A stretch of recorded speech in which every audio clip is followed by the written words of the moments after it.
ओम शांति। 18 जुलाई 2023 के ईश्वरीय महावाक्य। पहले एक नजर मुरली के मुख्य पॉइंट पर। बाबा ने कहा, वह यूनिवर्स के लिए तो ठहरी नहीं, तो उनको यूनिवर्सिटी नहीं कहेंगे। यहाँ तुम बच्चे जानते हो, यह सच्ची सच्ची ईश्वरीय यूनिवर्सिटी है, परंतु कोई भी समझ नहीं सकते हैं क्योंकि बुद्धू है। बुद्धू को बुद्धिवान बाप ही बनाते हैं। सन्यासी पवित्र है तो जरूर बुद्धिवान ठहरे। पवित्रता को अच्छा मानते हैं। यह विकार ही मनुष्यों को हैरान करते हैं। इसलिए पवित्र रहने वाले सन्यासियों को गृहस्थी लोग बुद्धिमान समझते हैं और उनके चरणों में झुकते हैं। निरंतर यह याद रहना चाहिए, हम आत्माओं का बाप परमात्मा आया हुआ है, हमको पढ़ा रहे हैं विश्व का मालिक बनाने। तो पुरुषार्थ करने की शुभ चिंता होनी चाहिए। और फिर बाबा ने कहा, यहाँ से पांव बाहर निकला और वह खुशी गुम हो जाती है। नहीं तो तुम बच्चों को कितनी खुशी रहनी चाहिए। सोमनाथ का मंदिर है अथवा शिव के मंदिर में जहाँ भी जाओ वहाँ निराकारी रूप है, सिर्फ नाम भिन्न भिन्न रख दिए हैं। तुम कहेंगे निराकार फिर कैसे आते हैं? हाँ, आ सकते हैं। तुम लोग पितृ खिलाते हो तो आत्मा आती है ना, शरीर तो नहीं आता। आत्मा प्रवेश करती है। समझते हैं आत्मा दूसरे शरीर में प्रवेश करती है। श्री कृष्ण की आत्मा अभी ईश्वर द्वारा योग सीख योगेश्वर बन रही है। कितना गुप्त राज है। मनुष्य तो कह देते परमात्मा नाम रूप से न्यारा है, उनका शरीर है नहीं, परंतु तुम तो कहते हो सोमनाथ का मंदिर शिव के अवतरण का यादगार है। और फिर लास्ट में बाबा ने कहा, अपने को सिर्फ आत्मा बाप की संतान समझो। वह भी नहीं समझते। अगर समझते तो आश्चर्यवंत भागंती क्यों हो जाते। माया बड़ी जबरदस्त है। कोई गफलत की और माया थप्पड़ मार देगी। माया कहती है, अगर बाप और वर्षे को याद नहीं करेंगे तो मैं थप्पड़ मार दूंगी।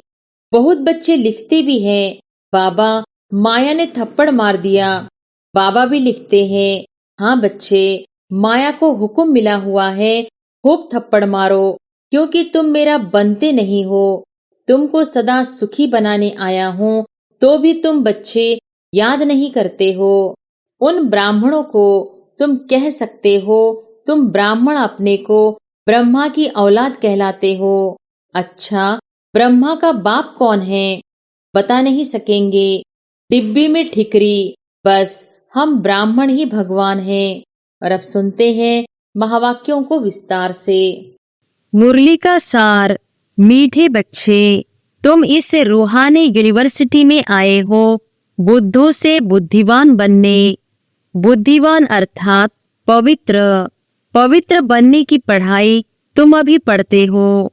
प्रश्न है, बुद्धिवान बच्चों की मुख्य निशानी सुनाओ। उत्तर है, बुद्धिवान बच्चे ज्ञान में सदा रमण करते रहेंगे। उन्हें मौलाए मस्ती चढ़ी हुई होगी। उनकी बुद्धि में सारे सृष्टि चक्र की नॉलेज रहती। नशा रहता कि हमारा बाबा हमारे लिए परमधाम से आया हुआ है। हम उनके साथ परमधाम में रहते थे। हमारा बाबा ज्ञान का सागर है। हम अभी मास्टर ज्ञान सागर बने हैं। हमें वह मुक्ति जीवन मुक्ति का बरसा देने आए हैं।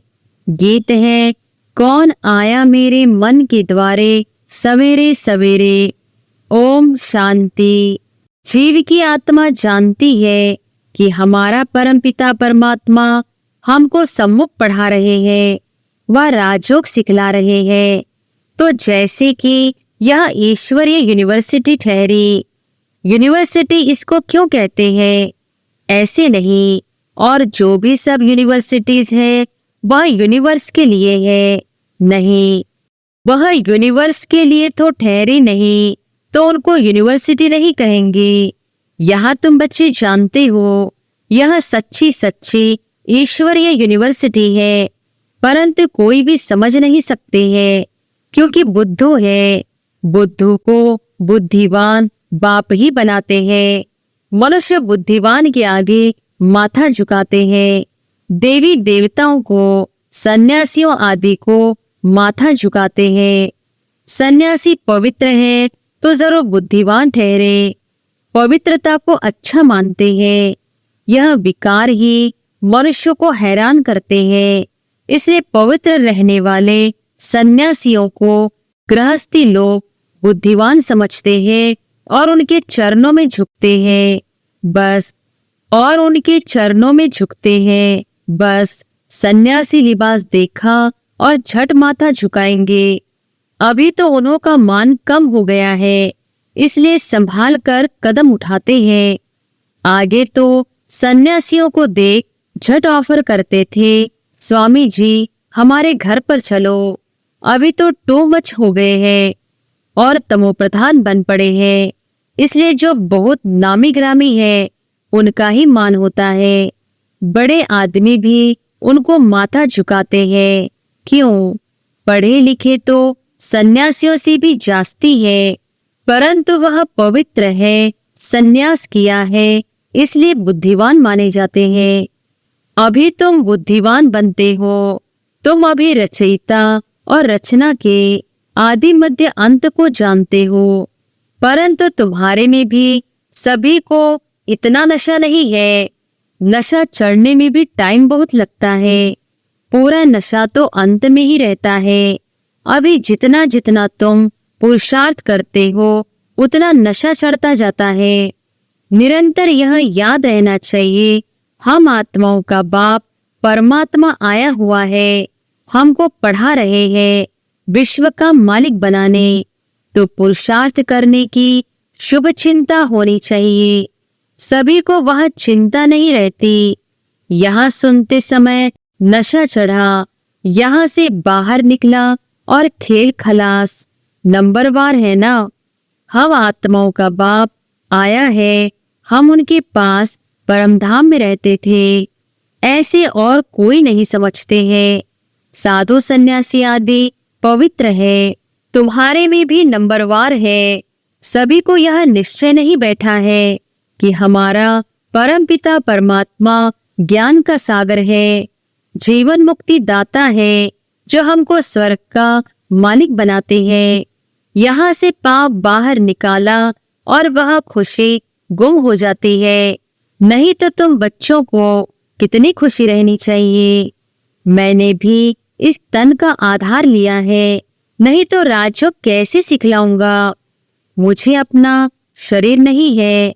मंदिरों में देखेंगे तो सबको अपना शरीर है, मैं तो अशरीरी हूँ और सभी को आकारी व साकारी शरीर मिला हुआ है। मेरा शरीर नहीं है। सोमनाथ का मंदिर है अथवा शिव के मंदिर में जहाँ भी जाओ वहाँ निराकार रूप है, सिर्फ नाम भिन्न भिन्न रख दिए हैं। यह तो जानते हो, आत्मा परमधाम से आती है, भिन्न भिन्न शरीर धारण कर पाठ बजाती है। मैं इस 84 के चक्र में नहीं आता हूँ। मैं हूँ परमधाम में रहने वाला, इस शरीर में आया हूँ। तुम कहेंगे निराकार फिर कैसे आते हैं? हाँ, आ सकते हैं। तुम लोग पितृ खिलाते हो तो आत्मा आती है ना, शरीर तो नहीं आता।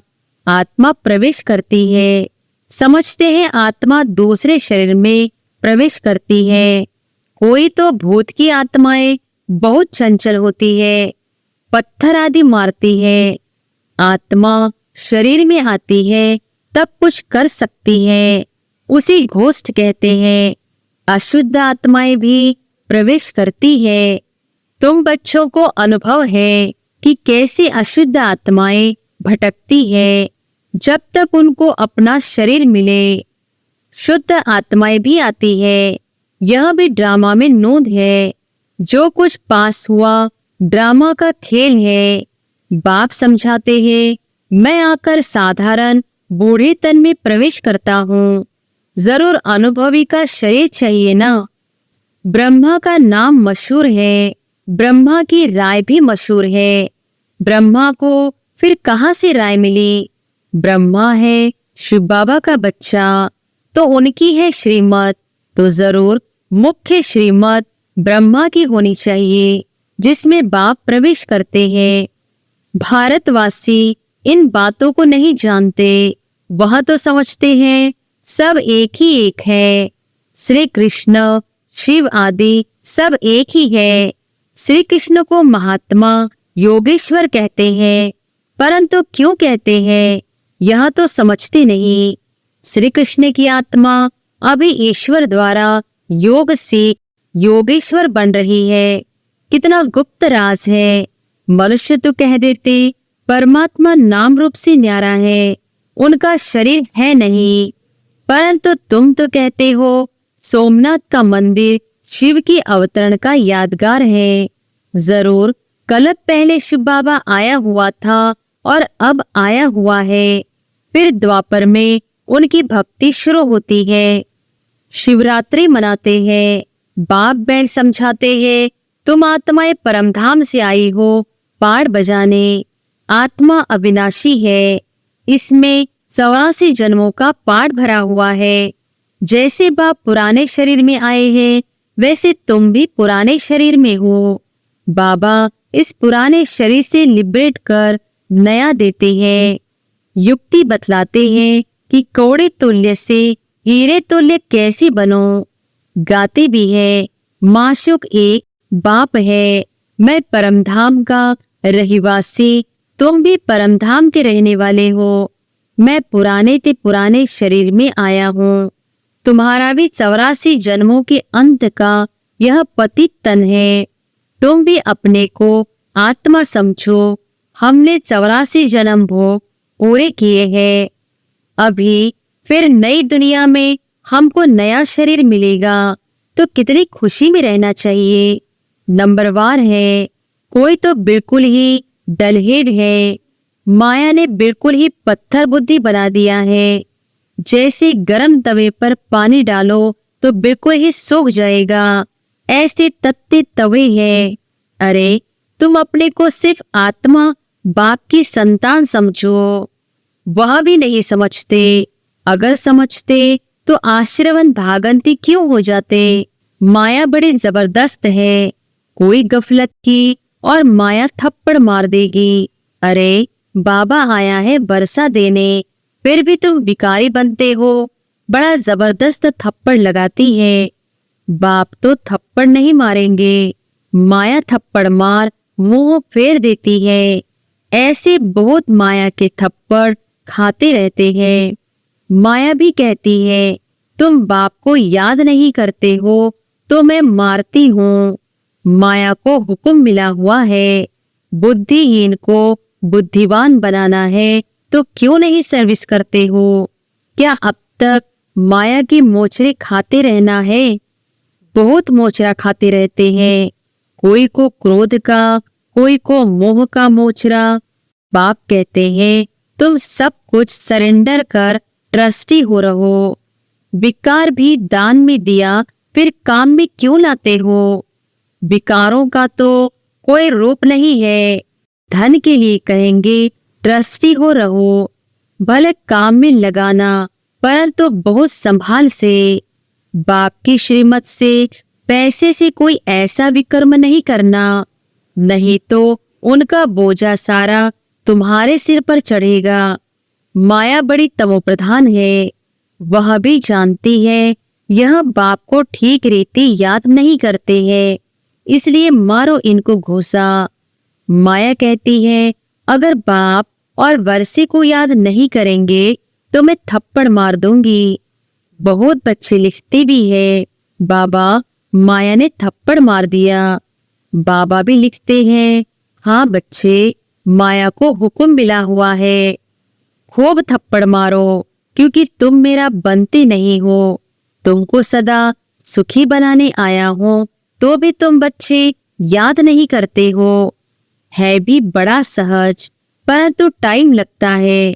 नहीं तो बाप और वर्षे को याद कर खुशी का पारा चढ़ जाना चाहिए।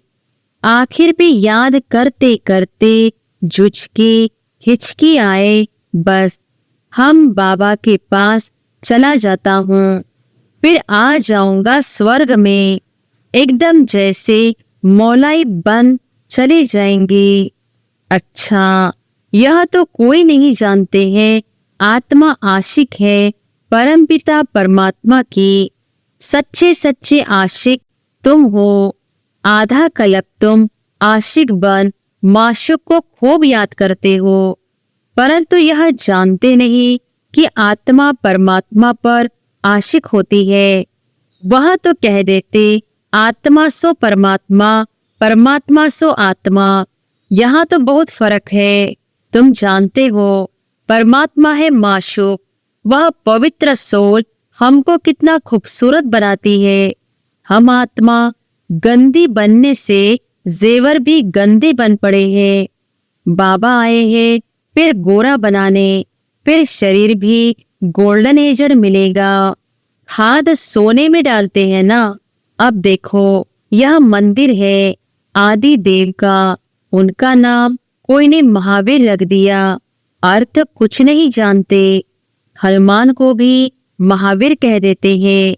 अब कहाँ हनुमान, कहाँ फिर आदि देव को भी महावीर कह देते। जैनी महाराज मुनि ने जो कुछ कहा वह चल पड़ा। आजकल तो रिद्धि सिद्धि भी बहुत हो पड़ी है। यह बाबा सबको जानते हैं, बहुत मेहनत करते हैं, हाथ से केसर निकालते हैं, मनुष्य समझते हैं बस कमाल है, झट फॉलोअर्स बन जाते हैं। रिद्धि सिद्धि वालों के तो ढेर फॉलोअर्स है, यहाँ तो वह बात नहीं है। बाबा कहते हैं मैं 5000 वर्ष पहले मुहाफिक आया हूँ, ऐसे कोई कह न सके। बच्चे कहते हैं बाबा 5000 वर्ष पहले हम आए थे, आपसे स्वर्ग का वर्षा पाया था। अब फिर परमपिता परमात्मा शिव के बच्चे आकर बने हैं इस ब्रह्मा द्वारा। दुनिया है कलयुग में, कलयुग में ब्राह्मण कहाँ से आए? ब्राह्मण तो संगम पर चाहिए, पैर और चोटी संगम हुआ ना। शूद्र और ब्राह्मण का संगम, शूद्र से फिर ब्राह्मण बनते हैं। यह 84 का चक्र तो कोई नहीं जानते। तुम जानते हो हम ब्राह्मण हैं, ब्रह्मा की औलाद प्रैक्टिकल में बने हैं। उन ब्राह्मणों को तुम कह सकते हो, तुम ब्राह्मण अपने को ब्रह्मा की औलाद कहलाते हो। अच्छा, ब्रह्मा का बाप कौन है? बता नहीं सकेंगे, डिब्बे में ठिकरी, बस हम ब्राह्मण ही भगवान हैं। तुम सब भक्त थे, अब कहते हो हम लक्ष्मी को वरने लायक बन रहे हैं, इसमें पुरुषार्थ चलता है। समझो हम परमधाम से आए हैं, अभी बाबा फिर वापस ले जाने लिए आए हैं। हम भी ब्रह्मांड के मालिक हैं, बाबा भी पुराने तन में आए हैं, हम भी पुराने तन में हैं। बाप कहते हैं हमको भी पुराना तन लेना पड़ता है। अब मुझ बाप को याद करो तो विकर्म विनाश होंगे।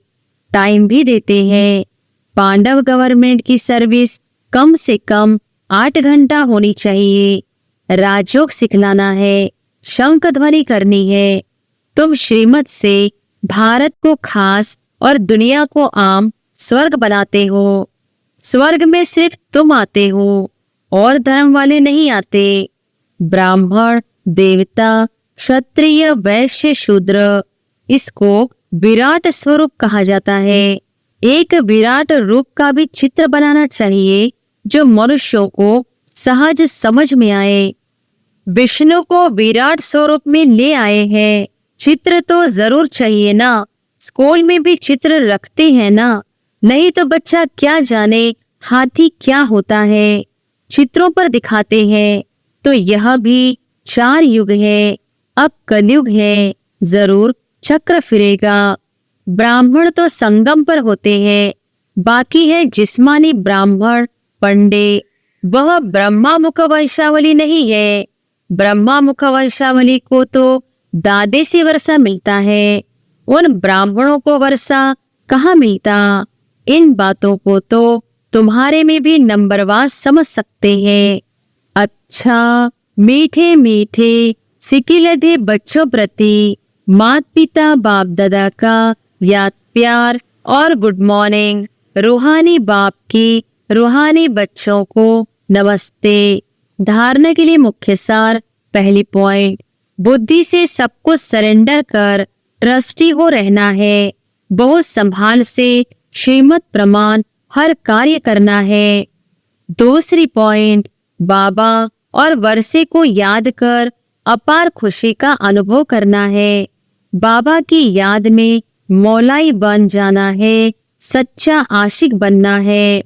वरदान है, समाने और समेटने की शक्ति द्वारा एकाग्रता का अनुभव करने वाले सार स्वरूप भव।